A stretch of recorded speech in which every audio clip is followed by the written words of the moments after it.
El capítulo 15 de Génesis empieza con la palabra de Jehová. Y esta expresión se encuentra por primera vez en la Biblia, aquí justamente en este versículo. Pero de aquí en adelante en el texto sagrado la vamos a encontrar repetidas veces, porque se vuelve común.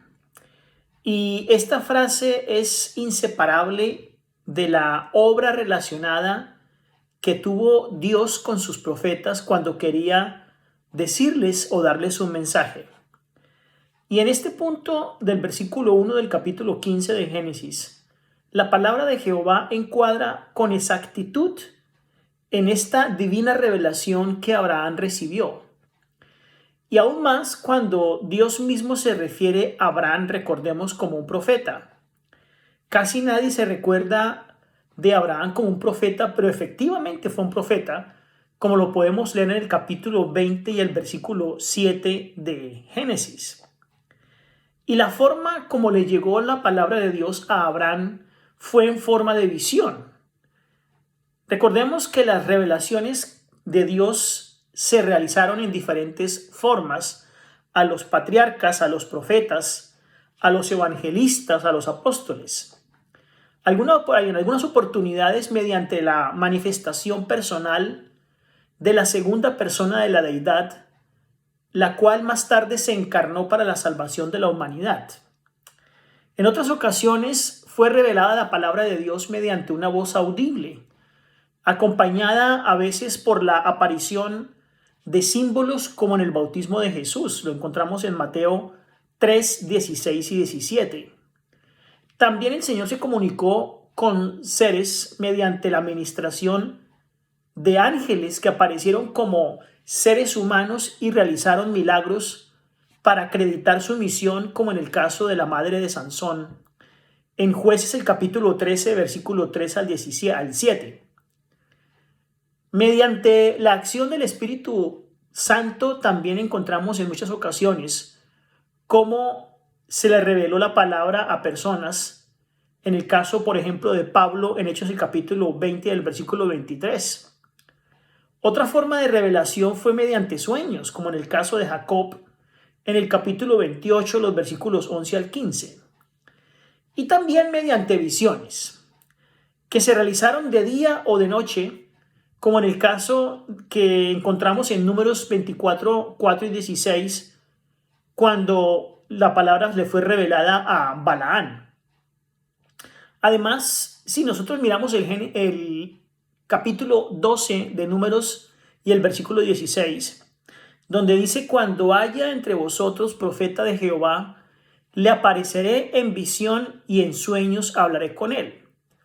Y justamente esta fue la forma en la cual se le reveló la palabra de Dios a Abraham, mediante visión. El Señor le dice: no temas.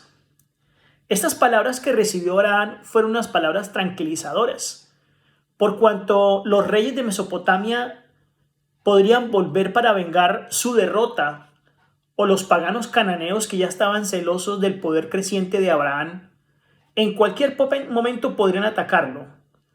Pero Dios le prometió ser su escudo, el símbolo de protección en las guerras antiguas, como lo podemos encontrar en el Salmo capítulo 3 y el versículo 3.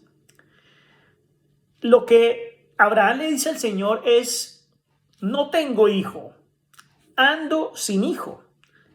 ¿Cómo tu Señor puede realizar la promesa si yo no tengo un hijo del cual pueda salir una gran nación como tú dices? Aquí la palabra que Abraham utiliza es Adonai para referirse a nuestro Padre Dios, reconociendo en Dios a su Señor gobernante y monarca. Así que Abraham se dirigió a él como Adonai, mi Señor, y añadió a eso el nombre personal divino, Jehová. Abraham estaba seguro que todos sus bienes iban a quedar en su siervo, en su mayordomo, porque como se han encontrado en algunos registros mesopotámicos, particularmente en la época de los patriarcas, era común que los hombres ricos de dinero que no tuviesen hijos le dejaban todo su capital a ciertos siervos que habían tenido durante toda la vida. Por lo tanto, Abraham temía que no le quedaba otro camino sino seguir la práctica común de su tiempo y adoptar como su hijo legal y heredero a su siervo, en este caso más digno de confianza, llamado Eliezer, de Damasco. Así que ese era el plan que Abraham tenía. Recordemos que en ocasiones, por ayudar a Dios en sus planes para con nosotros, cometemos equivocaciones, por apurar tal vez la respuesta de Dios. Eliezer había nacido en la casa de Abraham y había sido criado como todos los siervos de Abraham en el temor del Señor. Él no solamente era un esclavo digno de confianza, sino era un fiel seguidor del patriarca. Era un hombre piadoso y experimentado en sano juicio, como nos lo dice el libro de Patriarcas y Profetas, la página 169. Ahora, cuando el Señor saca a Abraham de su tienda y le dice, mira ahora los cielos, nos muestra claramente que la visión que Abraham recibió fue por la noche. Porque estando todavía en visión, el patriarca fue llevado al aire libre y se le ordenó que levantara los ojos hacia el cielo estrellado y contara, si podía hacerlo, sus miriadas de resplandecientes orbes que se veían. Pablo usó el texto de Génesis del capítulo 15 del versículo 6, donde dice, creyó a Jehová, como la piedra angular sobre la cual erigió la doctrina de la justificación por la fe, que encontramos en Romanos el capítulo 4 y el versículo 3, además de Gálatas el capítulo 3 y el versículo 6. Creyó, dice la palabra de Dios de Abraham. Esta palabra viene de la misma raíz de la palabra amén. La fe de Abraham y su confianza en Dios es comparable a la de un niño. No lo hicieron justo, sino más bien le fue contado por justicia por el Señor. Por primera vez entonces aparece la plena importancia de la fe.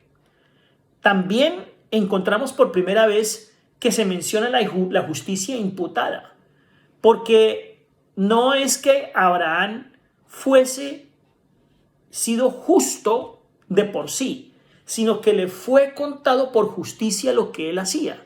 Ahí encontramos entonces la justicia imputada, que es la que el Señor nos da.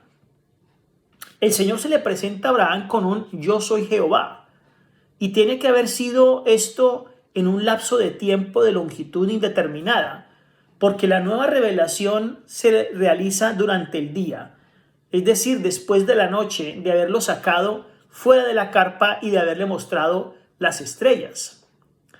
Ahora entonces encontramos con que Abraham había de poseer la tierra, pero su condición no había cambiado en lo más mínimo. Desde que él había llegado a Canaán desde Aram, no había tomado posesión de nada. Abraham la aceptó, esa promesa. Sin embargo, nunca hubo señal visible de su cumplimiento, porque todavía estaba errante y sin lugar como había estado cuando llegó de Mesopotamia. Además, para empeorar las cosas según él, no tenía hijos. Así que, si nos ponemos en los zapatos de Abraham, era común que él tuviese muchas preguntas en su mente. Ahora, Abraham le dice, ¿en qué conoceré a Dios? Le pregunta a Jehová, ¿en qué conoceré? Y este pedido es una señal que puede tal vez compararse con los pedidos de señales que tuvo Gedeón con Dios o también Ezequiel. La pregunta de Abraham no era un síntoma de incredulidad o de duda como muchos piensan, sino la expresión de un anhelo cordial de ver el cumplimiento de las promesas de Dios. Recordemos que Zacarías pidió también una señal debido a su incredulidad en Lucas el capítulo 1 del versículo 18. María también presentó una pregunta similar al ángel, teniendo fe y anhelando humildemente una seguridad adicional, como lo encontramos en Lucas 1, 34 y 35. Así entonces el Señor le pide a Abraham que traiga unos animales que se le había indicado para que los usara en el sacrificio que se le iba a presentar. Y recordemos que Abraham parte en dos los animales, mitad y mitad. Pero las aves que presentó en sacrificio no fueron partidas por la mitad como sí lo hizo con los becerros. Entonces encontramos acá que Abraham, con tantas preguntas que tenía, más no dudas, sino preguntas, tuvo entonces en el Señor una respuesta que Él estaría con él y las promesas serán hechas una realidad. Y Abraham lo creyó. Abraham lo entendió así, aunque sus ojos no vieron hasta el momento ninguna promesa realizada. Esto es un ejemplo profundo de lo que significa una verdadera fe. Por cuanto, aunque Abraham no pudo ver con sus ojos lo que el Señor le estaba diciendo, sin embargo, creyó firmemente en la palabra de Dios. Y esa es la forma como nosotros, los llamados cristianos, debemos proceder en nuestra vida diariamente. Aunque no tengamos todavía una promesa hecha realidad, sabemos que cuando el Señor lo promete es porque lo va a cumplir y lo cumplirá. Solo que los tiempos del Señor no son los mismos que nosotros tenemos. Es necesario que creamos en Él profundamente sin mostrar ningún tipo de duda. El cristiano verdadero se agarra de la mano de Dios, no importando lo que ocurra alrededor, porque tiene la plena confianza de que el Señor está con él y que sus planes estarán por encima de lo que sea. Que el Señor les bendiga.